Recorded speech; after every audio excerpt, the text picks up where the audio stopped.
and presenter is Dr. Pearce Wilcox. Pearce? Thanks very much, Barry. I think you can reasonably question why I'd be up here giving a talk on COPD. We have a number of much more august members of our division who are more facile with this topic than I. But I have to come clean in that through bureaucratic oversight, largely mine, I didn't realize that I was giving grand rounds until last week when I was away at a meeting. So, and I thought, you've heard cystic fibrosis before.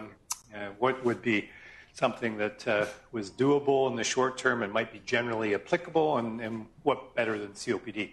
So there are some new developments in the guideline position statement world out there, and I'm going to try and weave those into the talk today just to give you a more update version on COPD. I was actually hoping that the CTS, or the Canadian Thoracic Society, would have their most recent update done. It was supposed to be done, but it's going to be out, I guess, in the next couple of weeks, so I don't have the most recent update to include. These are my potential conflicts, and some of these companies make products that I'll at least allude to today, although I'm not going to go into too much specific product detail, more classes. So you can keep that in mind. So in terms of broad learning objectives, let's use some of these contemporary documents to go over some of the ways that we assess and, I guess, reassess COPD, phenotyping and characterizing COPD, and then using that to lead into therapy. I think the personalized approach gets used a lot, but I would say more individualized approach, at least with pharmacology, is the way things are moving in this field, and there's rationale for that. So how do we decide what to use of the various tools that we have in these specific instances? And then I will touch on some non-pharmacologic approaches, which are more relevant to the broader COPD group rather than more personalization. So let's see. And I'm glad that Barry intentionally had the temperature of the room down very cold, so it can keep you awake during this. Now, I'm not sure if I need to convince anybody about the importance or the relevance of COPD, but if I do, there's a few facts that I think make that quite clear. It's, first of all, a pretty prevalent condition, and there's a lot of individuals that we're dealing with across the country and across the world that have this condition. The prevalence or the rates have been estimated around 3-4%, but actually some additional work and with Don and Juan Tan and the CanCold data set would suggest that it's at least 2 to 3 times that. So more likely a prevalence rates in Canada of 12 to 14%. So that's a lot of individuals.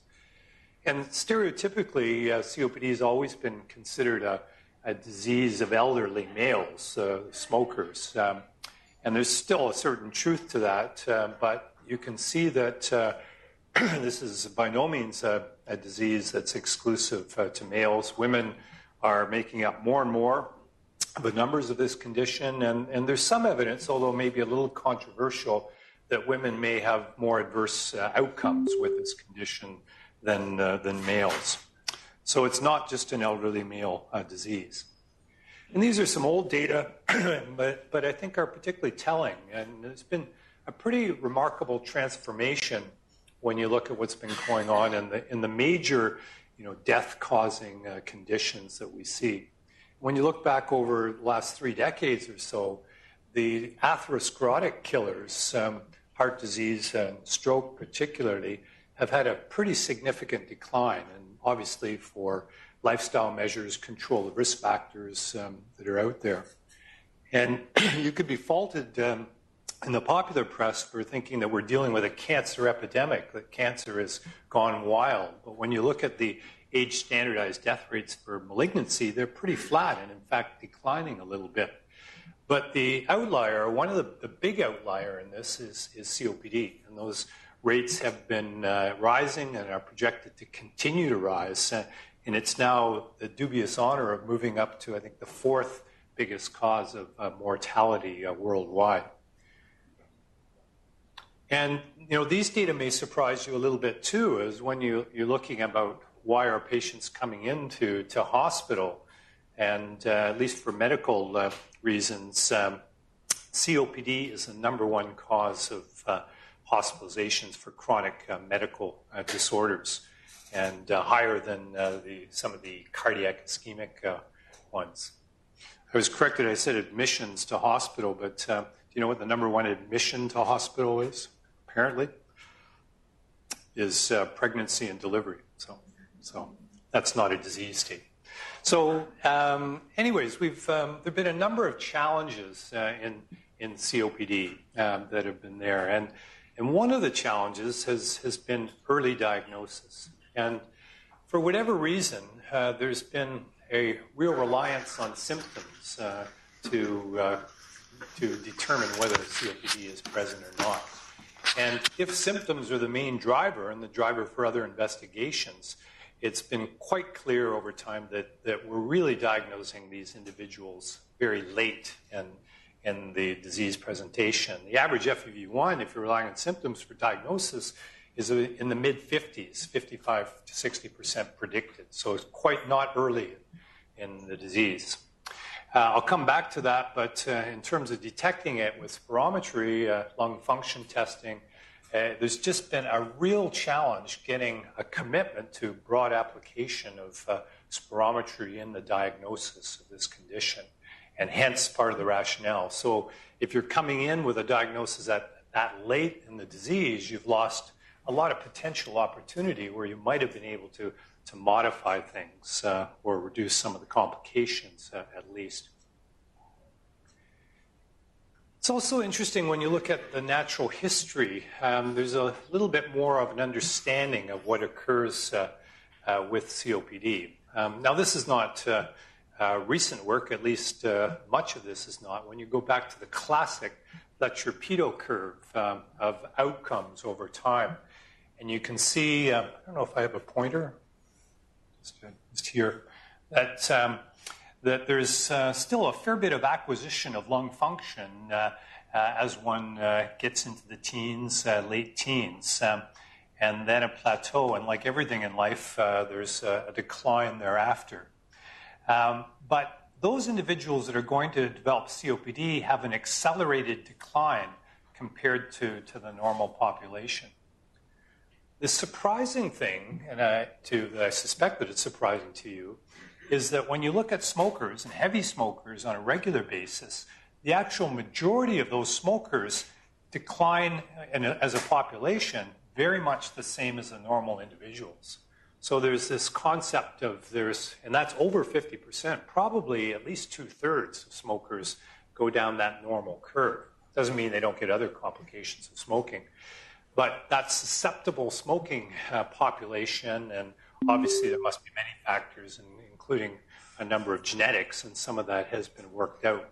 So that's where a good number of individuals get to have COPD, and they're in that susceptible population.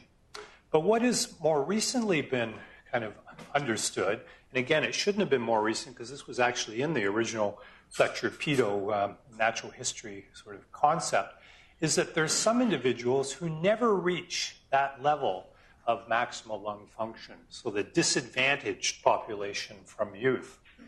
And that may be from early childhood infections, it may be from high levels of passive smoke exposure, it may be marked prematurity, it may be a combination of these things all together. But if you never get up to that level, then obviously you are more vulnerable. Now, there still looks like there has to be some susceptibility, and a good number of these are smokers, but a proportion of those non-smokers that we think of who have COPD, who don't have chronic asthma, are in this group where they don't acquire the normal degree of lung function. So hence, when we're thinking about interventions, not only should we be intervening up in this part of the curve, but we have to be thinking at a much earlier and even back to childhood when we're kind of developing some of our strategies and approaches. Another curve, this applies to many things as well in life, physical function, cognitive function, academic careers, many things, but where a lot of us are on the spiral down. But that certainly happens in COPD, that when you have the physiologic abnormalities in COPD and the consequent shortness of breath with activity, then one natural reaction, at least for many individuals, is not to be as active physically. So then what happens then? You're not as active, you're deconditioned, and you can move down that spiral fairly quickly. So a medication, for example, that might lead to some small physiologic improvements is just not going to be able to do the job alone. Hence how it's so important to consider some of the other things that we'll talk about, particularly pulmonary rehab, to try and counter this downward spiral. So back a bit to the diagnosis of COPD. How can you make a diagnosis of COPD? The O in COPD is obstruction. And really, the way of defining obstruction is on a spirometry measurement. Now, this is not a spirometry workshop. We don't have time to go through that, but the sine qua non of COPD is an obstructive pattern on spirometry. So the FEV1, the FVC ratio lower than normal. And this just shows one of the curves here. So why are we not seeing it used? Certainly over the years, I've been involved in a number of strategies that have tried to extend spirometry, get the rates up. There was a study fairly recently done that looked at patients that were hospitalized with COPD and tracking back, and less than a third of those individuals had ever had spirometric measurements done. So it's very, very minimally applied in the broad population.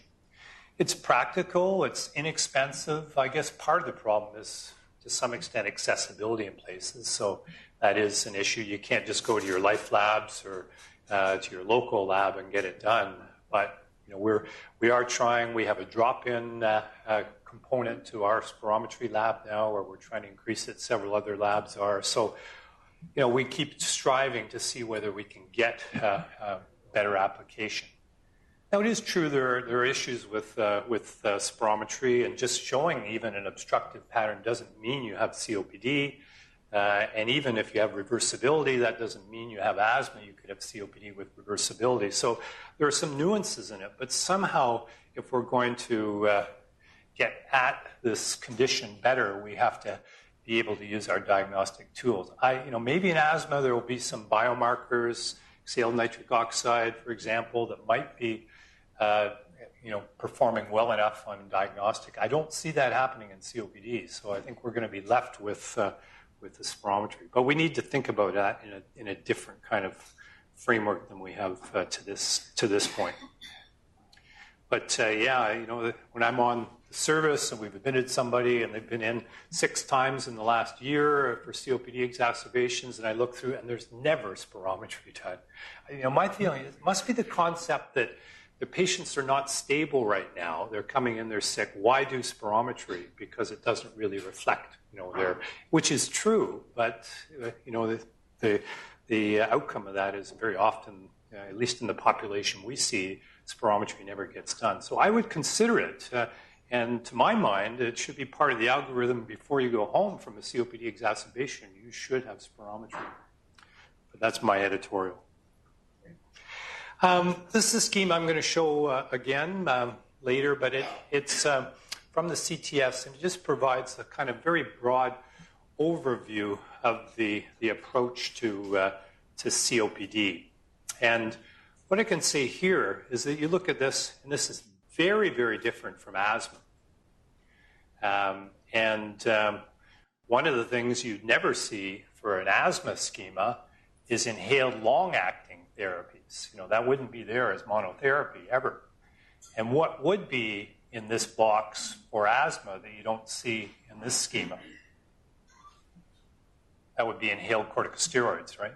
So There's no box in the overall COPD management of monotherapy for inhaled corticosteroids, whereas that's the fundamental first line for asthma. And then obviously some of the differences in approaches and other things that pertain to the more severe end of the subset. But how do we work within that kind of structure? So this is the CTS kind of overall approach. And I just wanted to bring it up, and I'll go into the GOLD International Guideline one next.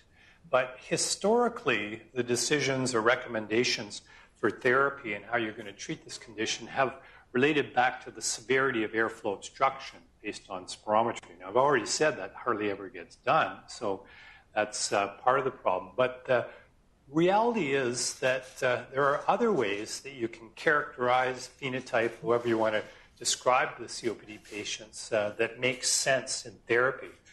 And it comes back to two main parameters. And one of those is the level of symptoms/functional capacity. And you can measure that various ways. The COPD activity test, or the so-called CAT. I'll ask the respirologists in here in the crowd, how many of you actually have ever filled in a CAT score? You know, it's out there in the guidelines, but I think I did it once, and then I gave up on it. But anyways, the maximum is 40, so this is 10 over 40. But more practically and easier to do are some kind of score of breathlessness or exercise limitation. You could use functional class, basically. So functional class 3 or 4, or the MRC dyspnea score of 3 or greater. So somebody who's short of breath walking at the flat, or has to stop walking on the flat. That's the kind of level of severity. And that, for symptoms, gets you into the moderate or severe. You don't need to worry about what's moderate, what's severe. Those are very arbitrary categories in any event. So that's one, level of symptoms. The second is exacerbations. Are you, as a COPD patient, as your COPD patient, having exacerbations? And if so, how frequent? So those are the two criteria. Now, I'll show the details later, but you can see that you get into a different subset depending on how symptomatic you are and how many exacerbations you're experiencing. So not FEV1% predicted. So this is GOLD. GOLD, it looks pretty intimidating when you look at this schema and structure. And don't worry about any of these boxes at the moment. But basically, it says exactly the same thing.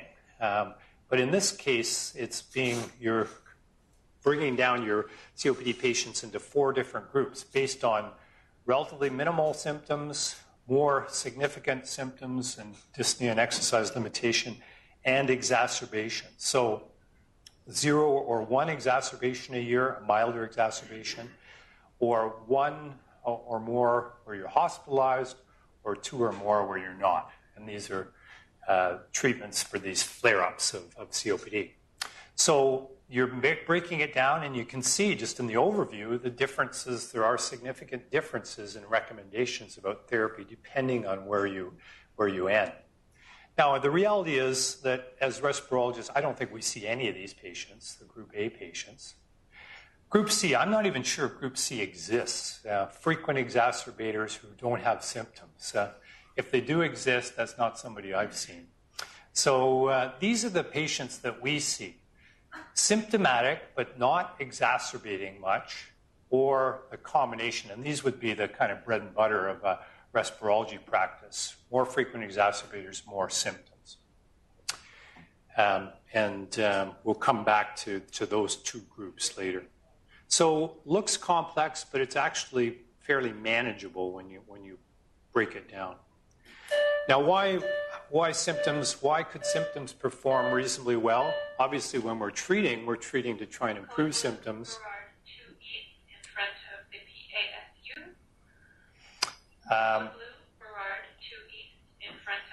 The other thing that symptoms do.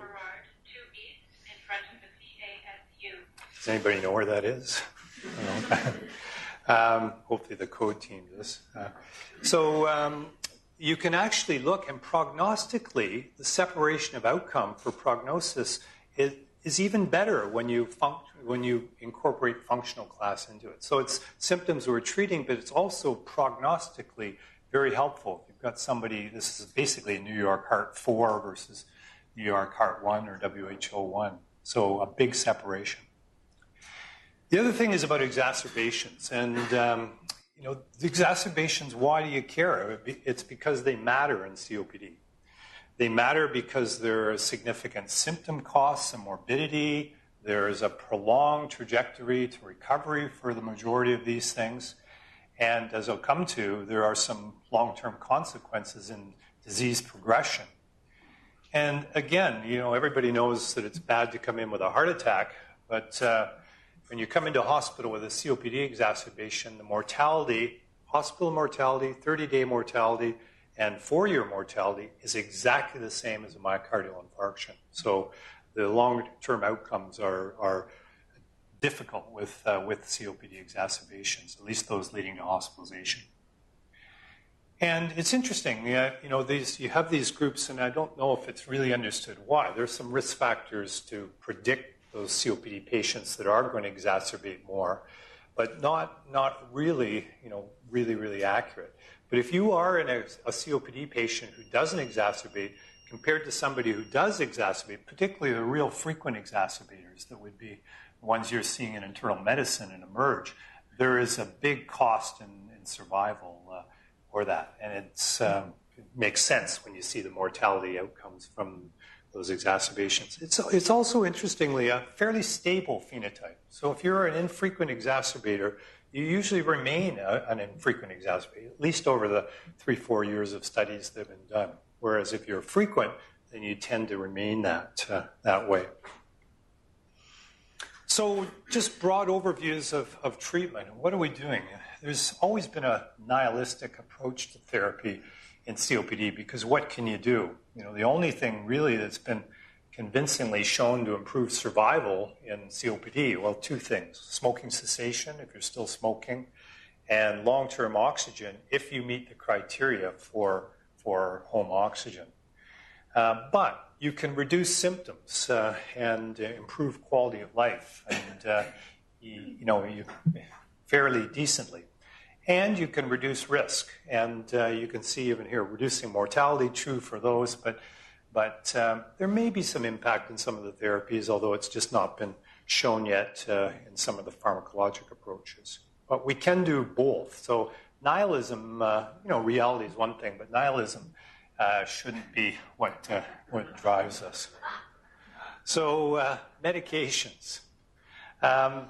There's been an explosion of new inhalers out there, and it can be very intimidating. I looked out at the sample cupboard, which is right outside my room, and it used to be one level was all the samples we had for inhaler medications. Now I think there's 4 levels of it, and we used to know if you had a blue inhaler from the patient, you'd know what the blue inhaler was, or an orange inhaler, or whatever. Now it's like the rainbow out there, and there's so many different colors and devices. So it can become a challenge. How are we going to recommend which ones are to be incorporated in? And this is just an overview, because a lot of these new inhalers are relevant to COPD, and a lot of them fall into these categories. They're long-acting bronchodilators. And the first one, what's a LAMA? It's a long-acting, used to be called as a long-acting anticholinergic. Now we know them as long-acting muscarinic antagonists.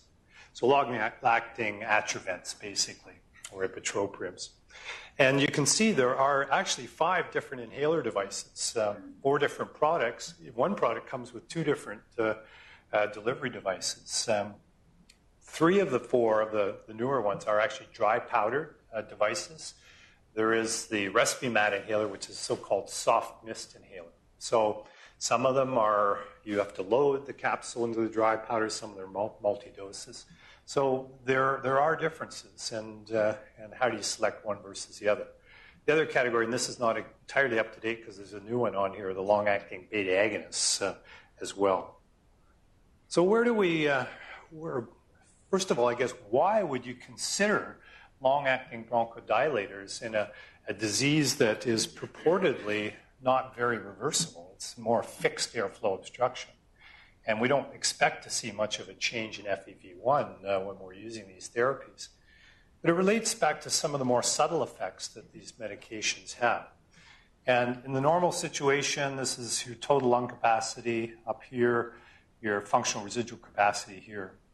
And I'll assume that you know what those are. But what can happen in COPD? And at least in the more, as the disease progresses, you can get this gas trapping, so-called hyperinflation that occurs. So when that happens, the functional residual capacity actually goes up. So you get air trapped in the lungs. Your total lung capacity may go up a little bit as well, but not proportionally. So that comes at a cost. There's a cost of worker breathing from that hyperinflation. And it can be quite substantial, as I'll show you, with exercise. Now, if you can have a medication or any kind of approach for that matter, where you can open up some of those small airways, so you might not see any impact on the FEV1, but if you can get some of those small airways open, you can actually reduce that gas trapping and bring the FRC down a little bit. And why is that important? Because normally, when we're exercising here, you're starting to exercise, and to get up to those higher levels of exercise, you're actually increasing your tidal volume and increasing your inspiratory capacity and increasing your rate too. And eventually, you reach a level where it's close to your total lung capacity, where that's a very, it's a level that's associated with a lot of breathlessness. But we've got a fair bit of reserve to get up there. And that's partly why when in the normal situation, when you're exercising, you're not ventilatory limited. You're cardiovascularly limited. So we reach our maximum heart rate with ventilatory reserve in the normal situation. Very different in COPD, again with more marked disease, that with that hyperinflation, you're starting up with a higher end expiratory lung volume. And with exercise, you can't increase the tidal volume. You can't increase the inspiratory capacity. So the only thing you can do is increase your rate. And by doing that, you're actually making this gas trapping even worse. So you move up that curve and you reach that dyspnea threshold much, much earlier, again, depending on the severity. And so if you can actually reduce that a little bit, drop this end expiratory lung volume, allow more of an inspiratory capacity, that can make a big difference, in, at least from day-to-day types of exercise. And hence why bronchodilators do have an important role in symptoms in these conditions. So what do the guidelines say about these long-acting bronchodilators? And I'm going to talk first of all about the group that are not having frequent exacerbations. So the Canadian guidelines say you start in this group either a long-acting muscarinic antagonist or a long-acting beta-2 agonist. And there's no evidence head-to-head that one class would be better than the other. But what do respirologists predominantly use? Predominantly LAMAs. The statistics would be the LAMAs are far more commonly used than LABAs as monotherapy. So maybe we know something that the literature hasn't been able to prove, I don't know. But if you are using this compound and you're not meeting the targets that you would be aiming for with your patient, and these are obviously discussions with your patient, then the recommendations is to go to a combination, a combo LAMA LABA medication. And if still not meeting it, that's when you would consider an inhaled steroid, but not alone or not with a ICS LABA. This is so-called triple therapy at that level. So that's what CTS says. What about GOLD? Just summarized by saying basically the same thing. That you start with a LAMA or LABA in this so-called Group B patients, and persistent symptoms, then you move up to the combination. The only exception in GOLD, if you read through the text, they suggest that if you have a very symptomatic, and how do you decide that, but a very symptomatic COPD patient at baseline, you might go straight to a LAMA LABA rather than starting with one. So LAMA LABAs, there's 4 different ones that are out there that are available. Are there good head-to-head comparisons? No. There's nothing that we really indicates that one of these is better than the other. So it comes down to device, comes down to your own personal experience.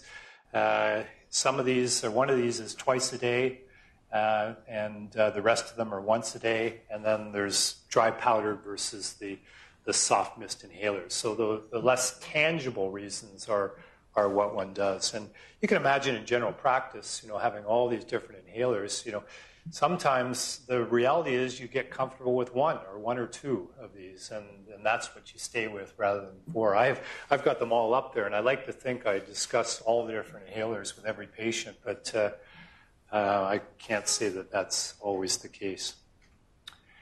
Does it make any sense? Obviously, when you've got two different classes of drugs, you're really working through two different mechanisms. You've got the beta-adrenergic agonists here that are working through a cyclic AMP mechanism to cause bronchodilation. And then the muscarinic side, you're actually looking to antagonize. Now, it's important to, I'll come back to this, it's the M3 receptor. Who would have known there's more than one muscarinic of receptors, but there are. And it's the M3 specifically when you're looking at smooth muscle. So two things working together may be additive, but there's actually a fair bit of evidence that there's crosstalk between these receptor systems. And you may be achieving more by using the combination. And there's even, having one molecule in a device and molecule together, some theorize that might be better because these receptors are co-located. So if you're stimulating them directly, maybe that's a better outcome. That's never been shown, but it's a very theoretical argument. I would say we go to the combination inhalers mainly for convenience sake.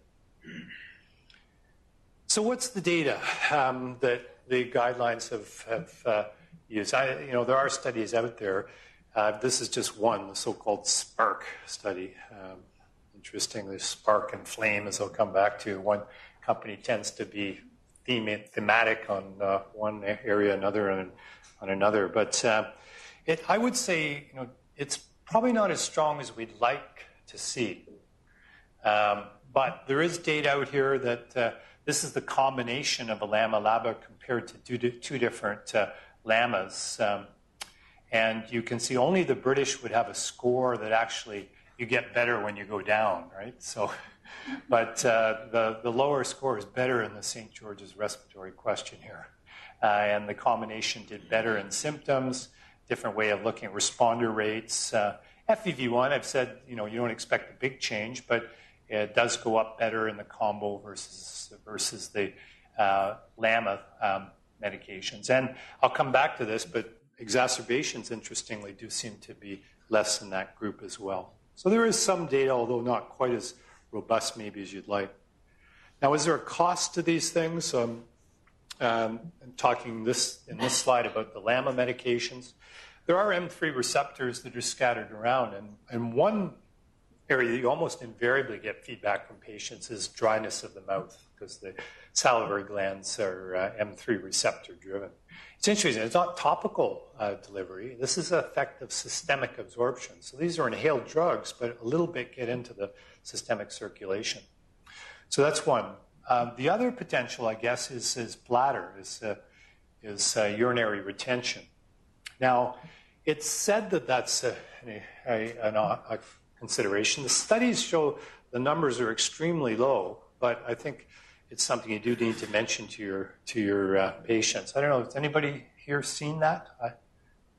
Janice, you've seen one. I've yet to see one, but Bob, yeah. So it does exist, but I'd say it's uncommon. There was a big concern, though, about cardiac toxicity. Now, it turns out that the muscarinic receptors in the heart muscle are predominantly M2, and these are pretty specific M3 drugs. But initially, the tiotropium and the Respimat, the initial data came out and it looked like there might be a signal for cardiovascular toxicity. But the FDA mandated a big study. It was like 10,000 patients where they really looked at cardiovascular safety. And that study was borne out as not showing any increase in adverse cardiovascular outcomes. Now, I'd still say if you've got somebody who's got an unstable ventricular tachyarrhythmia, maybe you should be circumspect about these drugs. But overall, pretty good safety margin and well studied. So that's the symptomatic patient who's not exacerbating. What about the more frequent exacerbator? And this is just an example of somebody in that category, also pretty symptomatic. So this would be somebody that fits into that gold D kind of category, or the CTS more frequent exacerbators. Now, obviously you do think of other things, right, before you go straight to therapy. Have you got the correct diagnosis? Does this patient truly have COPD? Could they have bronchiectasis or something? Do they have just asthma? Not always that easy to define. Very importantly, and I've certainly been guilty of this, is missing the effects of comorbidities, saying it's the COPD that things are getting worse when you miss the subtle diastolic dysfunction, heart failure, or even an ischemic heart disease equivalent. So comorbidities, and they're very, very common in COPD patients, arrhythmias as well. So don't lose sight of that. And then, could they be having exposures? How many COPD patients continue to smoke? Unfortunately, a substantial number do. What about other things in their environment? Do they heat with a poorly ventilated wood stove, which should never exist? I can't imagine how the regulators have allowed wood stoves to continue to exist. But anyways, so there's that. Adherence, I don't have to tell you with any chronic disease, and certainly in COPD, adherence is a problem. Maybe not quite as bad as it is in asthma, but you have a challenge for regular use. Inhaler technique. It was showing you all those. I haven't gone into that, but they're not the easiest things to use for all patients, and you do require instructions. I had somebody. I remember back just an immediate dose inhaler demonstrating. You say you're supposed to demonstrate to your patients, which we try to do. So I remember demonstrating to the patient, and then the respiratory educator a few weeks coming in and said, "You can't believe this," and to describe. So when I demonstrated, I didn't have a placebo, so I just had an MDO. I didn't have a spacer. So I shook it and then had the patient blow it. I had it out to the side, and then I didn't want to breathe it in, so they just shot it out to the side. But lo and behold, this is what the patient was doing. So it taught me a lesson that you never assume inhaler technique. But then coming back to some of the other approaches, which we'll touch on right at the end. So in this frequent exacerbator group, at least in the past, ICS LABA, the workhorse of asthma therapy these days, that would have been the number one kind of combination approach to this kind of patient. And these are some of the three combo products that are out there. There's actually a fourth now as well that's not on here. The elliptic device is there. Now, there is data. This goes back, I'm sure Dr. Levy has given a few lectures on the TORCH study over the years, but this is a number of years old. But it did show that when you combine an ICS with a LABA, so an ICS LABA versus ICS or a long-acting beta agonist alone, that you did have better outcomes. I haven't shown the data for symptoms, but that was there, but definitely for reduction of exacerbations. The combination had a lower number. So that data has existed. But what we've seen is some changes, and this was a study a couple of years ago now published in the New England Journal that really has kind of set the whole. Because we'd always thought that frequent exacerbators, that's an inhaled steroid needy population of COPD. But in this study, and you can see Ken Chapman's name in there from Toronto, they looked at comparing a LAMA LABA combination versus the conventional ICS LABA. And this is the schema. This is the indacaterol glycopyrronium LAMA LABA combination versus salmeterol fluticasone, the big doses. These are the big high doses. Used to be thought that's what was needed for COPD, high doses of inhaled steroid because less steroid responsive for a year. Now, it wouldn't surprise me, and it didn't, that symptoms were a little bit better with a dual bronchodilator versus a single bronchodilator inhaled steroid. But this study was powered for exacerbations. And lo and behold, you don't need to see the details, they're hard to see. But actually, in terms of exacerbations, the reduction favored the LAMA LABA combination as opposed to the ICS LABA. So, very different than might have been expected with your preconceived biases. So that led to, some really rethinking of how we're treating COPD. Now, you might say, well, how could dual bronchodilators reduce exacerbations? And it's been consistent, with the mono products and with the duals. So it's a phenomenon. It's true, but how do you explain it? And I don't think you really know. If you're interested in this topic, this is a very interesting paper, a few years old now, that delves into this. But maybe just by stabilizing, reducing the hyperinflation, you're stabilizing the airway, so you have less likelihood of deteriorating with infections. Maybe you're just having less symptoms, so you tolerate more before you trigger, the patients trigger you coming in to complain to your doctor and get treated. Maybe it's working through reduced mucus production, increased mucociliary clearance. There's in vitro data for that. Maybe anti-inflammatory, although I think that's probably very speculative. But the reality is that it does seem to have that outcome irrespective of the explanation. So it's interesting. So then the move was very much over the last few years was to say, well, we shouldn't be using inhaled steroids very often in that group, at least not as the first line.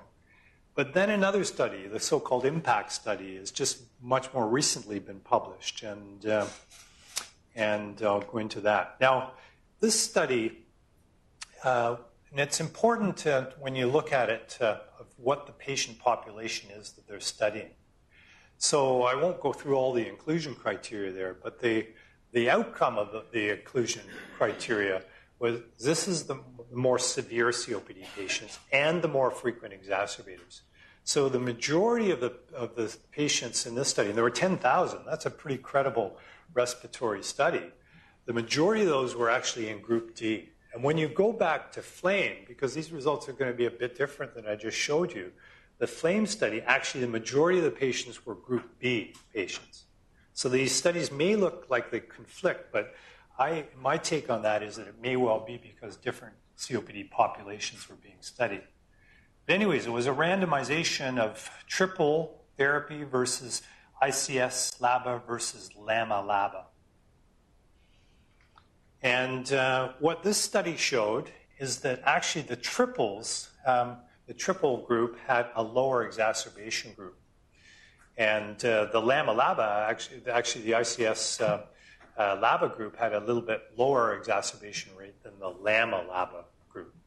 So, as I said, potentially different from FLAME, but I think quite possibly because of who is being studied there. But now we have to factor those kind of things in together. And the other thing that this is amazing, like who would have ever thought the eosinophil had any importance in COPD? No, I certainly wouldn't have. And it's always asthma. Asthma is eosinophilic areas inflammation. The eosinophil had no role in COPD. But all of a sudden now, the literature, the work, the meetings on COPD are consumed with the eosinophil and with eosinophilic thresholds as maybe helping us when it comes to decisions about therapy. So the first step, and a lot of this is basically taking many of these studies, and this is post hoc analyses, so that's a big area of concern. But it's pretty consistently shown now that if you have a higher eosinophil, and I won't say this is not abnormal eosinophil levels, these are just higher levels in the serum. And this is serum, or sputum here, but serum as well, that if you have higher eosinophils, that you're more likely to have exacerbations.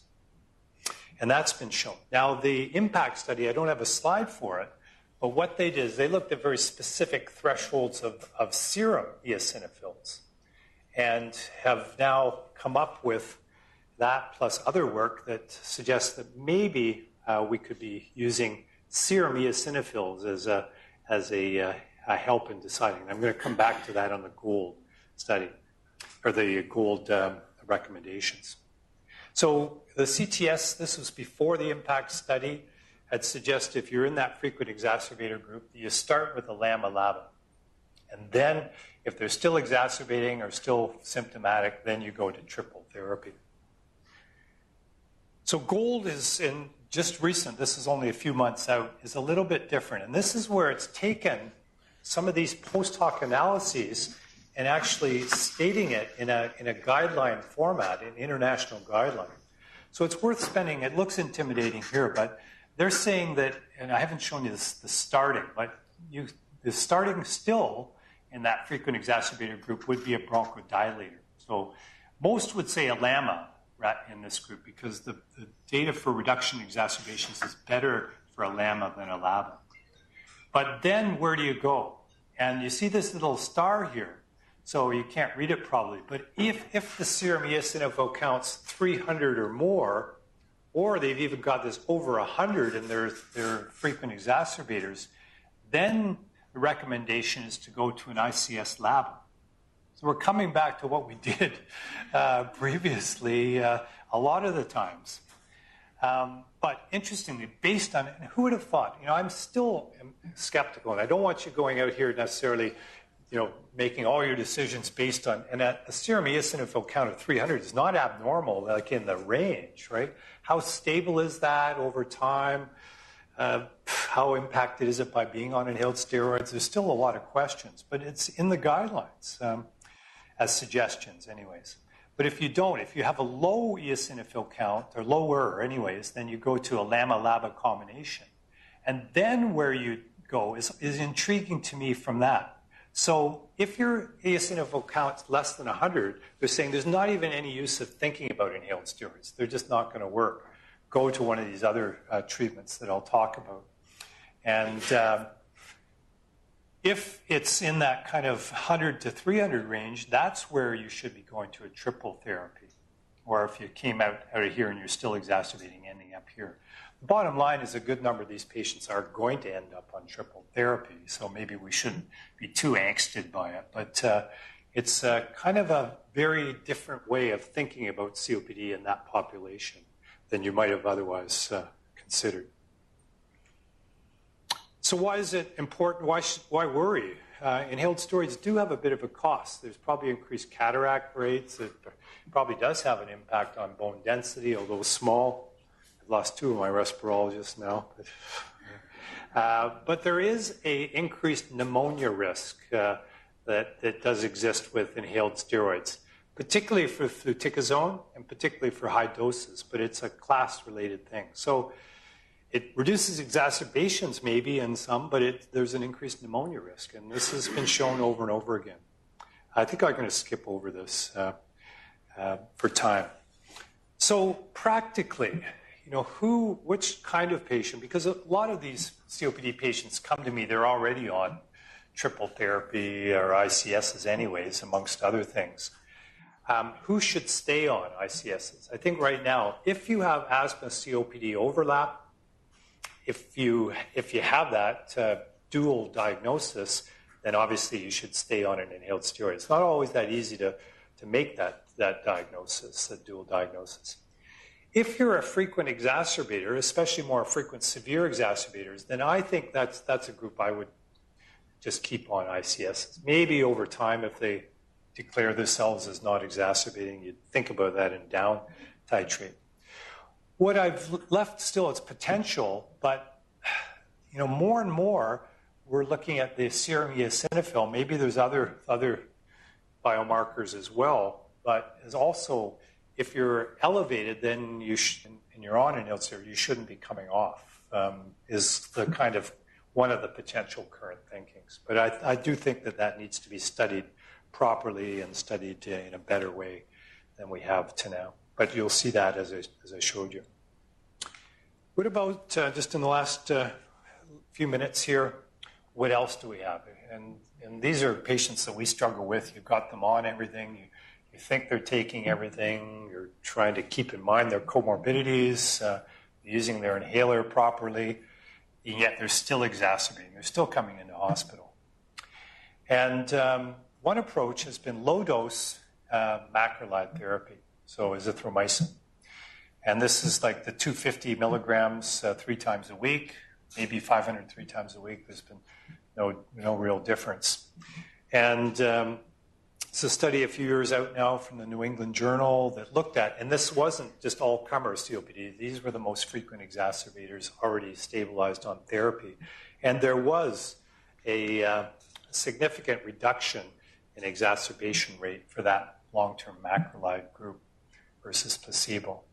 So it is something creeping into my practice, I think, into respirology, but there is hearing deficits. There's interactions with QT prolongation that you have to keep in mind, and almost certainly there'll be implications on resistance in organisms that you're using, especially H-flu, which is seen a lot in this group. So, and how long do you continue for? These studies are a year, but do you put them on? Are they on it for life? And that's the question. We're using macrolides more and more, like we use it in CF, and we just put them on indefinitely. Now, granted, we're typically thinking more of Pseudomonas, and we're not as worried about driving resistance to Pseudomonas, but it has some issues and I think some concerns.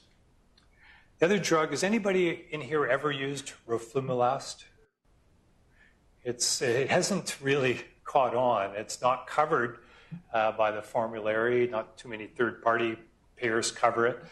And it is almost invariably associated with side effects, weight loss, particularly GI side effects. But it's a phosphodiesterase 4 inhibitor, and it does reduce exacerbations. In severe COPD patients, these are the chronic bronchitics, so they have chronic cough and sputum production, and frequent exacerbations. So again, the most difficult subset. It is an option in therapy. It's not a $40,000 or $80,000 a year option either. It's a cheaper approach. So coming back to that, just the last few minutes here, beyond pharmacologic therapy. And I'm just going to make a couple of references. I don't think I can't overemphasize how important pulmonary rehab is. The exercise regimen is more inclusive of exercise, but that structured exercise can achieve every bit as good, if not better, symptom improvements than any pharmacologic therapy. But there's challenges. Obviously, getting patients into a rehab program. How many exist? It's said that in Canada, of all the COPD patients, less than 1% get into a rehab program. In respirologist practice, only about 15% get into rehab. So there's challenges with availability and obviously patient buy-in. The other challenge is maintaining. If you go through the program, you go through the structure, your exercise, you get the benefits, but you don't continue to do that, the benefits wane fairly quickly. So it is an issue. Self-management, this is largely what do I do if I'm developing an exacerbation, antibiotics plus or minus prednisone, other strategies with bronchodilators, that can make a difference and reduce hospitalization rates as well. So so-called self-management, which we don't tend to think of as much. Asthma, yes, but in COPD, not as much, but it has been shown to be useful. How could you have a talk on COPD without talking about smoking cessation? I'm just going to leave it there. You're all aware of some of the potential tools, but you're also aware of how difficult it is. Gold also alludes to the controversy about e-cigarettes. Do e-cigarettes have a role in smoking cessation?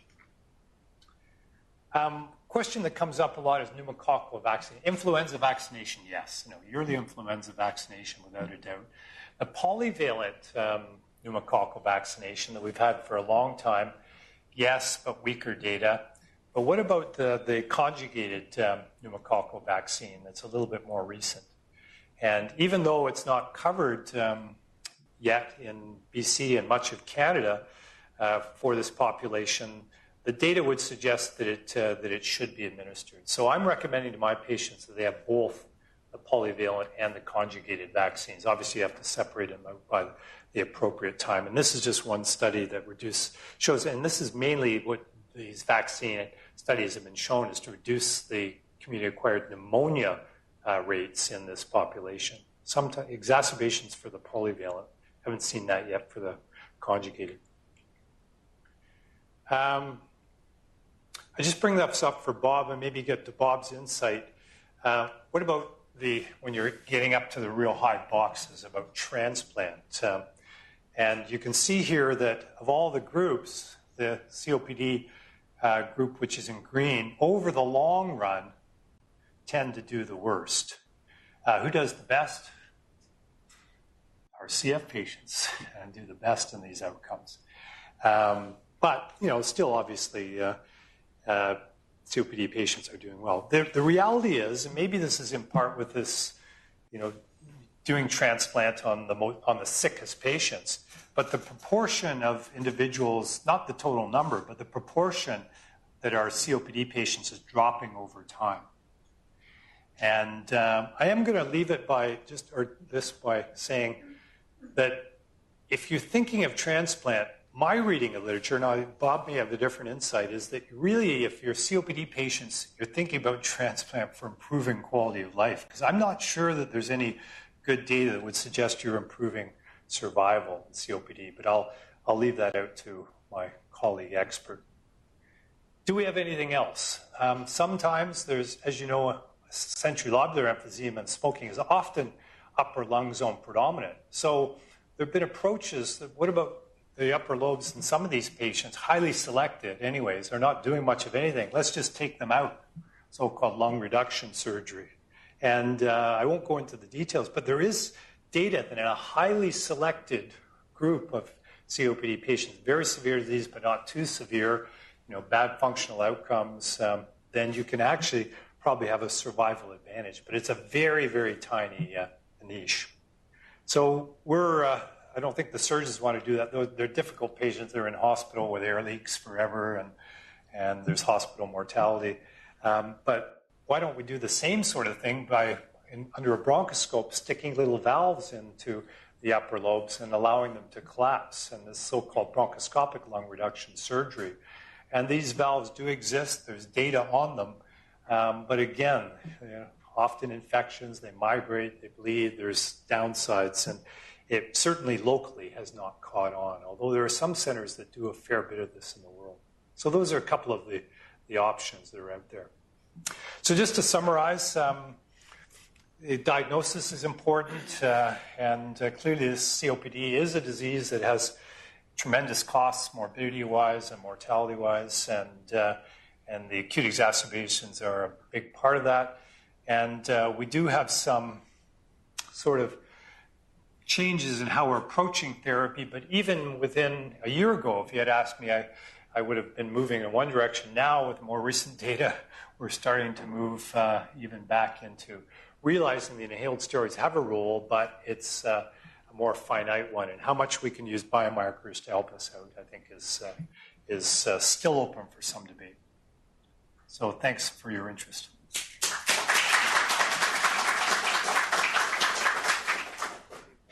Bob, do you want to comment about what your thoughts are for transplant and COPD?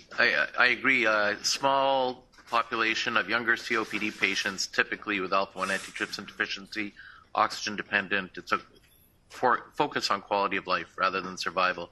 So in most Canadian programs, not a lot of COPD patients are, it's not the focus. It's more pulmonary fibrosis, cystic fibrosis, and the like. I agree. I think we have time for one more question. Any other burning questions or comments? We'd have time for two more questions, I guess, at this rate. We could. No other?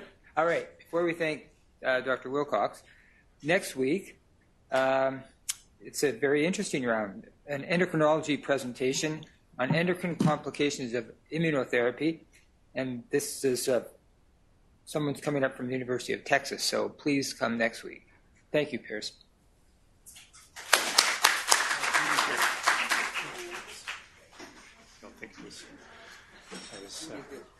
But you know this LAMA. Yeah, I know. I mean, seriously, if you wait long enough, you're always style. I know. Question. Sure. No? So those the various puffers that you put up, are they all covered by Pharmacare? They're covered by Pharmacare. Withdrawal just I'm not sure. GPs though have to go through to get a LAMA. Sorry, I didn't they have to use Atrovent 4 puffs per day. Yeah. And then they can get. Once they get approval for a LAMA, then they can get a LAMA LABA, which are further. Oh, really? And they have no restrictions on inhaled steroids. Okay. Because I know, I mean, as you said, people who COPD patients who are older and have decreased dexterity, problems with those discus ones, versus, at least to me, the concept of a missed one seems easier, but I don't know, it seems harder to get. Yeah, you still have to be able to, Oh, okay.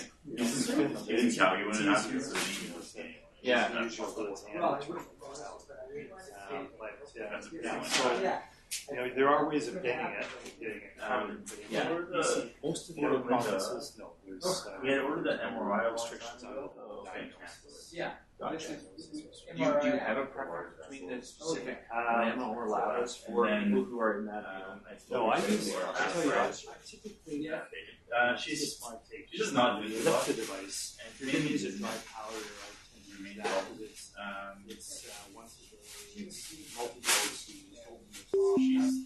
So eligibility is It has drugs in all four She's having a categories, so sequel if you want to between change, it's easy to change. So I She either use saw that that as as my mine. dry powder always here. or the rest of Her that. thyroid box A was lot indeterminate. of patients like the. I told her that we would consider iron, and then they said that was pretty keen on it. A lot of people people are like slow business hot. Really, it's. She's taking oral irons, but it hasn't been doing for months now. They're very Okay. but Thank you very much. The MRP is in February. But, wait a second.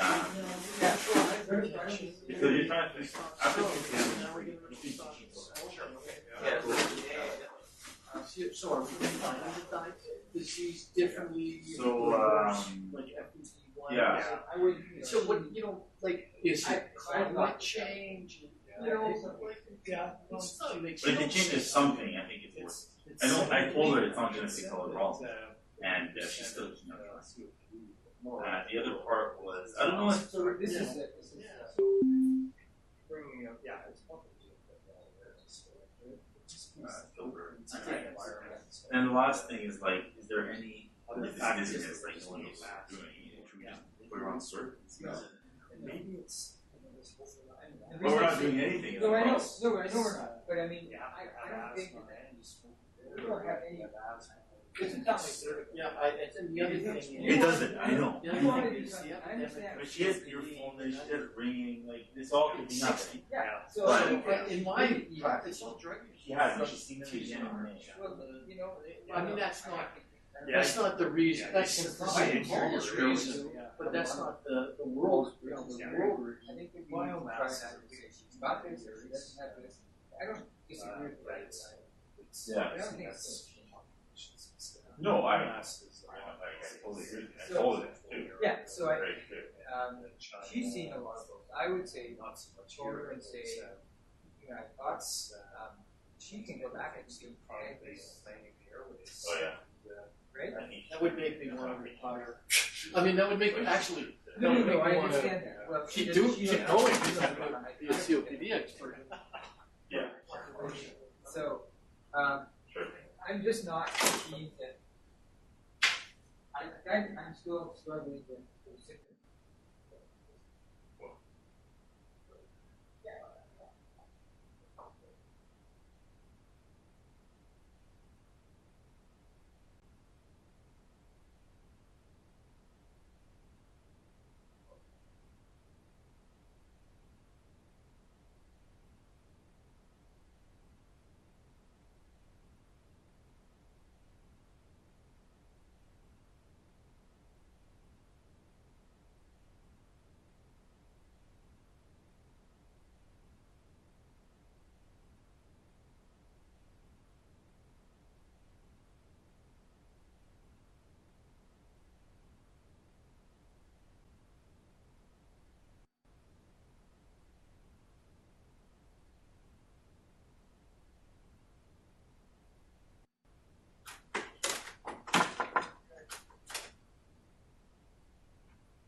Your call will be disconnected.